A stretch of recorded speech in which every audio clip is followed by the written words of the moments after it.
अस्सलाम वालेकुम। आप सब कैसे हैं? उम्मीद करती हूँ आप सब ठीक होंगे। जी इसमें ये मैं पहले ये सारे जो स्पाइसेस हैं ये ऐड करूँगी। ये अनारदाना है, ये देखिए ये धो के रखा था इसको मैंने अच्छी तरह से कि इसमें जो थोड़ी बहुत वो मट्टी वगैरह होती है वो निकल जाती है। और ये अंडा मैं बाद में ये ड्राई जो है स्पाइसेस की पहले ऐड कर लेती हूँ। और अंडे से बड़े वो क्रिस्पी से बनते हैं। तो योगर्ट मैंने ऑलरेडी ऐड किया हुआ इसमें। इनको अच्छी तरह से मिक्स कर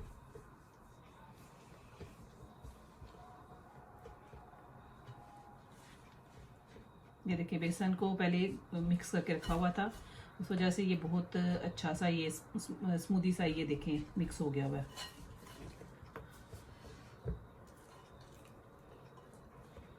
तो बेसिकली हमारे घर में जो ये पकोड़े बनते हैं उसमें बेसन कम यूज़ होता है और बाकी चीज़ें जैसे प्याज और आलू भी थोड़े कम पसंद किए जाते हैं। प्याज और पालक, धनिया, हरी मिर्चें और आलू भी फिर डाले जाते हैं लेकिन कम। तो ये इस तरह की चीज़ें हर कोई अपने फैमिली के टेस्ट के हिसाब से जो किसी को पसंद है। आपको अगर आलू ज़्यादा पसंद है तो आप ज़्यादा आलू डाल सकते हैं। तो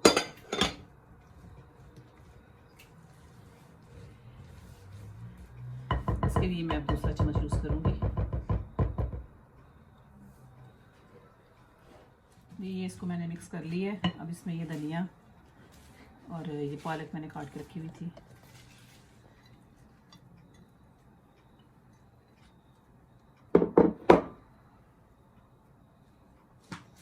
इनको मिक्स कर लें। देखें यानी कि इसमें आप जब पकोड़े बनाते हैं तो उसमें कोशिश करें कि बेसन कम हो तो ये चीज़ें बाकी ज़्यादा हों। तो जैसे जैसे हम बनाते हैं तो उसमें ना मेरे साथ ऐसे होता है कि जैसे मैं बनाती हूँ तो बनाते बनाते मुझे ऐसे लगता है जैसे मटीरियल कम हो गया, बेसन बेसन सा रह गया।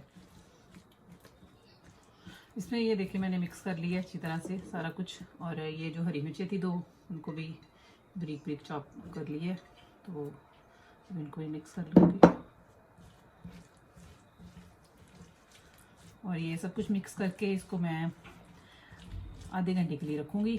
तो फिर मैं आधे घंटे तक हम मिलते हैं, फिर हम इसको फ्राई करेंगे। जी ये तेल मैंने गर्म होने के लिए रखा था। तेल चेक करने के लिए कि गर्म हो गया और जैसे कि मुझे लग रहा है ये हो गया। ये देखिए ऊपर आ गया ना, ये इसका मतलब है कि तेल बहुत अच्छा गर्म हो गया। तो इसमें अब हम डालेंगे अपने पकोड़े जो हमने बनाने हैं। तो ये अपने साइज़ के हिसाब से, बहुत बड़े बड़े नहीं निकालने, वो तो बनाने के साइज़ से ऐसे मुनासिब से। और तेल गरम हो तो फिर ये निकाल लें, ठंडे तेल में नहीं डालना क्योंकि उससे फिर वो पकौड़े अच्छे नहीं बनेंगे।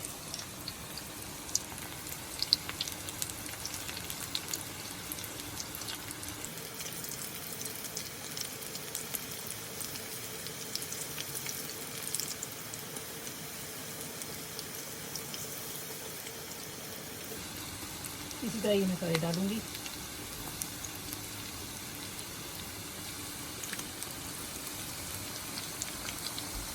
और इतने ये इनफ है, बहुत ज़्यादा क्रोडी नहीं करना, बस इतने जैसे मैं कर लूँगी।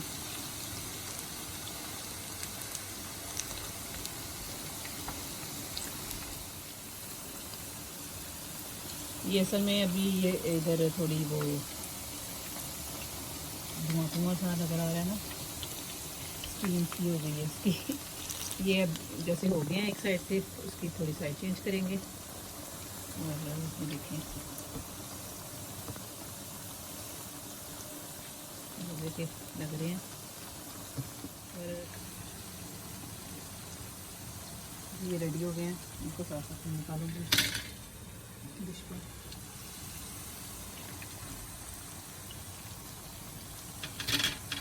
इनको ऐसे कोई जाली रख लें तो उसके ऊपर इसको निकालें। इसको अगर टिश्यू रख के निकालें तो वो टिश्यू की वजह से ये फिर ना वो नरम नरम से हो जाते हैं।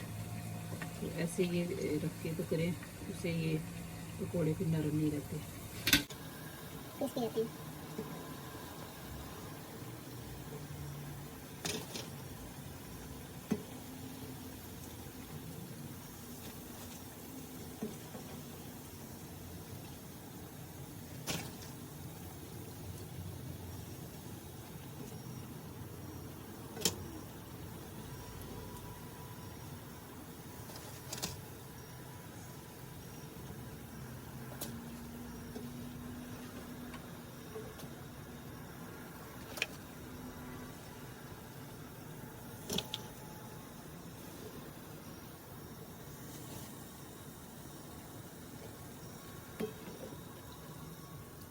ली है, अब सेकंड बैच में ये डाल रही हूँ। तो ये रेडी हो जाती हैं तो फिर मैं आपको दिखाती हूँ। जी ये बहुत मज़ेदार और बहुत लजीज किस्म के पकोड़े बन के रेडी हो गए हैं। ये देखिए, ये इनकी क्रिस्पीनेस देखिए कितनी ज़्यादा, ये देखिए क्रंची से क्रिस्पी से बहुत मज़े के।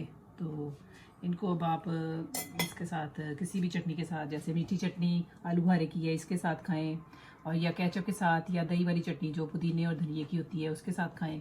जिसके साथ आपका दिल चाहे खाएं, बहुत मज़ेदार बने हैं। तो आप ज़रूर इसको ट्राई कीजिएगा, मुझे दुआ में याद रखें। अल्लाह हाफिज़।